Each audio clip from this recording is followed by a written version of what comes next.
A certain late minister said that, and I'm not quoting him word for word, that you won't be able to complete everything in this life. And it's not that, and I took that as in him saying that you can have so much in you, that God has placed so much in you, and it's not for us to be the unprofitable servant and not use what God has given us, but we keep throwing, we keep planting, we keep being fruitful, we keep moving forward, we don't quit, we don't give up, we keep persevering, we try to do all that we can.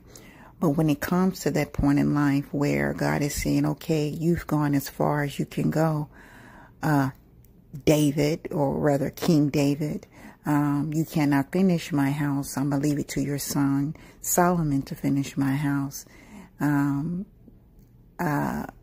It's not that, even though it was in you to do, the fact that it was in your heart to do it, it was as if you've already done it. So you did do it in the spirit because it was in your heart. But it's going to manifest itself through your son, Solomon. And that's how I look at that. And I also look at it as when Elisha, the prophet, when he passed, and when he passed away, or rather went to be home with God and Jesus, and the man who fell inside his grave and touched his and died, but touched his bones and revived, it was that Elisha had so much left in him that he didn't put out. What had caused the man to get up. And so I look at it like that. People may try to stop us in this life, and that's sad. People will try to do anything that they can to prevent you from doing the things of God, prospering in the things of God. For there's a scripture that says that they do not go in, and they prevent others from going in. And I also look at it as in, though people like that tend to do that, I also look at it that the fact that it was in our heart, they may be thinking as hiding behind the things of God, and they're actually haters of the cross. They may be thinking they're stopping the things of God by using innocent children, taking the love of innocent children, and manipulating them, deceiving them, and gaslighting them at a very early age, but in some way trying to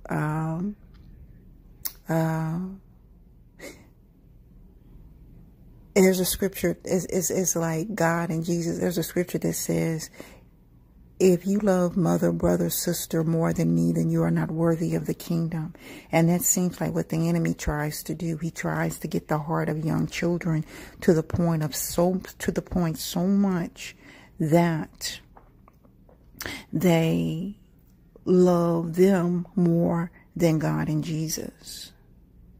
And the Bible speaks on that as an inordinate affection.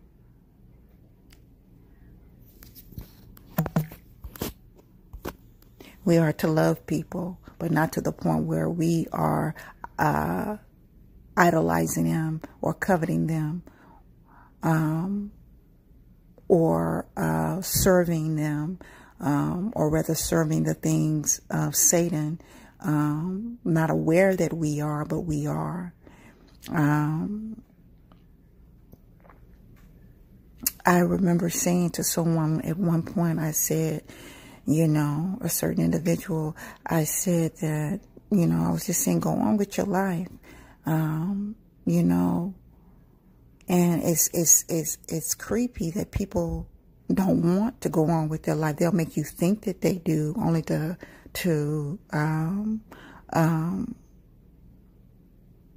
waste your time or give you the false hope that they want to go on with their life while you're wasting your time trying to make their life better, and they really don't want their life better.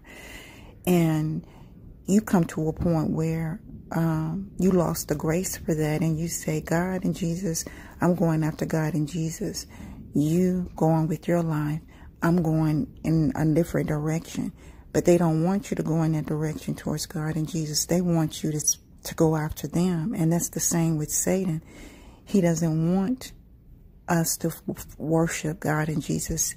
The enemy wants us to worship him, but he'll come in subtle ways in a child's life through individuals who they look like our parents, or they look like people that love us, but they're not. They're actually what Jude has called men of old crept in unawares. So there's a possibility that I won't be able to put everything out that I like, and that there's so much in me, but I want to put out as much as I can, or at least put out, or at least say that I put out something, because I would hate and refuse to be like the unprofitable servant. And I would hate to go before my Father on Judgment Day and say, away from me, thou wicked and unprofitable servant. And definitely not to be like those who the Father has said that when people came up to him in the last day and say, did we not do this and did we not do that? And God turned to them and whom I believe are the individuals who refuse to change, who have no identity, and who are narcissistic. When God turns to them and say, oh, depart from me, for I never knew you. So I want this to be an encouragement for someone else, as well as an encouragement for me as I go back and I listen to the things that I record, the things that I say. God has placed so much in us. It will be a blessing. It will be a joy to get all those things out, but many of us don't, or many don't. I'm not going to say just, I'm not going to say us, because we may get it all out or we may not, but we have to throw and put out as much as we can. But I also believe that there are people in this world who do verses that I believe there are many people in this world who don't have things within their heart to do, but to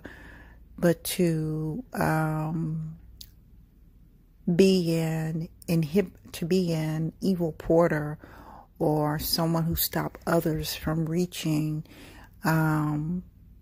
their goals, their destinations, or drawing closer to God and Jesus. And this is not to put all blame on them, but when we go back and we think about a child's life, and personally our own, when you're born into certain things,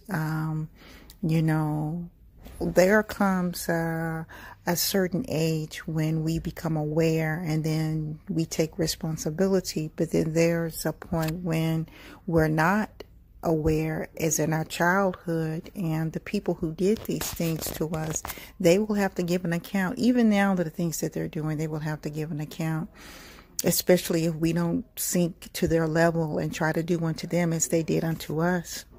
Yes, God forgives sins, but God does not deal with people or forgive people who do not have truth within them, and definitely who refuse to change. For if there is no genuine change, you pretend to change and you continue to do the evil that you do.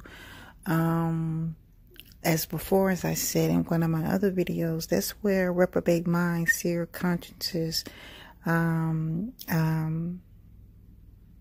into place. So we have to wake up and realize, and there are people in this world, they may act like it, they may appear like it, but they don't want anything, and they don't want you to have anything. They may speak great swelling words of flattery and things to make you think or try to convince you that they do, but they don't want anything, not even to draw close to God and Jesus, or for that matter, to draw close to God and Jesus. And in that, we need to be very discerning and be like God and Jesus when God told Samuel the prophet, man looketh at the outward, but God looketh at the inward. Even just like Jesus sitting on the outskirts of the temple, looking in. He was without, looking in. As before, he probably went into the temple no more than about 2 or maybe 3 times, if I'm not mistaken. But I can't say it was very few times Jesus did go into the temple. He was mostly on the outskirts, always looking within. And so I'm going to do a video. I'm not saying it'll be soon, but I am eventually going to do a video on the unprofitable servant. But I wanted to mention the unprofitable servant because I personally believe when the master returned and that servant told the master that he didn't do anything with the talent that was given him, and the master called him wicked. I personally believe that, and you have to be, I'm going to go back to that, but we also have to be careful when that's, when people speak to us on that. I had to be careful because I took that the wrong way for many years. I took that as in, never fully, putting out what I should have put out for God and Jesus. And so since I didn't get everything out as I should have, then that made me a wicked servant. That doesn't make me a wicked servant. A wicked servant is someone who doesn't put anything out, as I said before. A wicked servant is someone who doesn't want anything from them for themselves. A wicked servant is someone who doesn't even make an effort to try to do anything.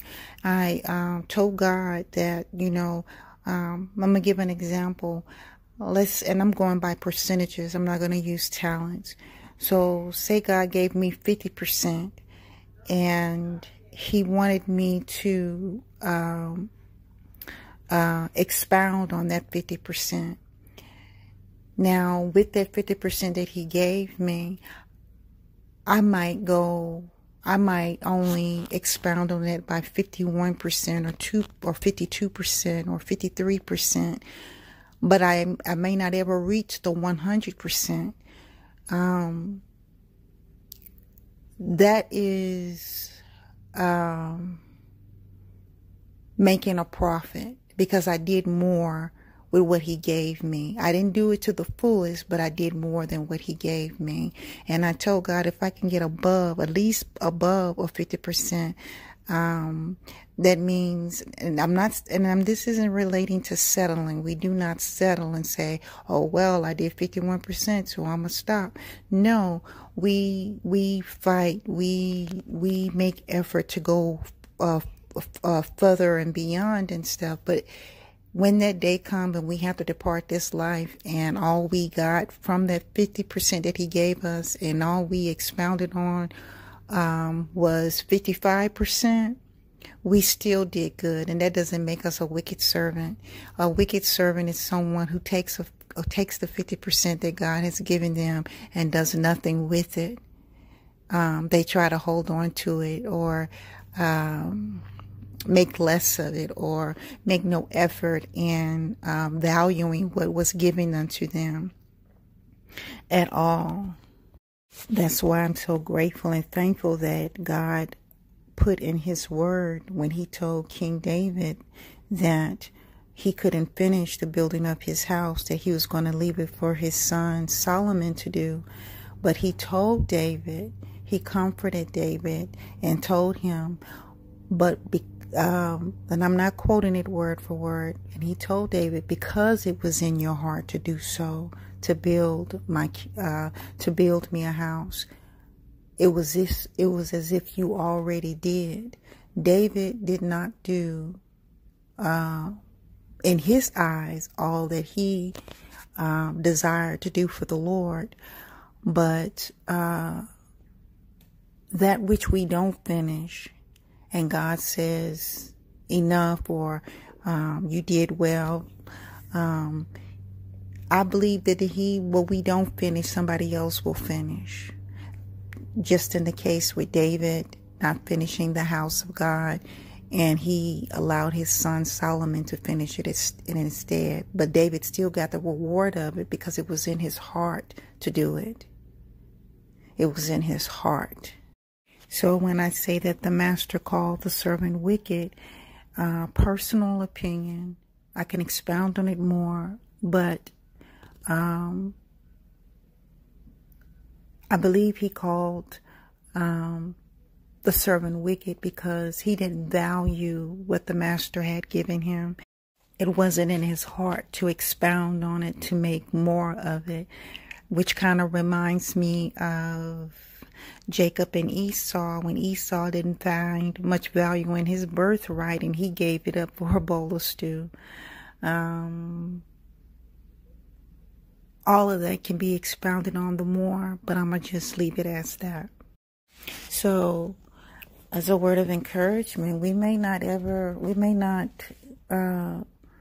get to do everything that was in our heart to do, but don't allow that to, when God decides to call us home, but don't allow that thought to stop you from not throwing, from not trying to put out as much as you can.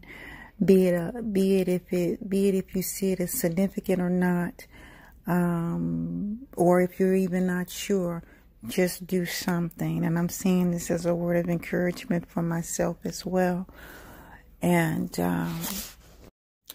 be encouraged, because you've probably done way more than you realized. It's just that people, life, and situations will try to make you think that you haven't, especially if you're one of those individuals who've been through an extensive amount of things in life and abuse at that. We don't know. I don't know. I'd be surprised of how much I've done and don't realize it, because it was in my heart to do so. Because it was in your heart to do so.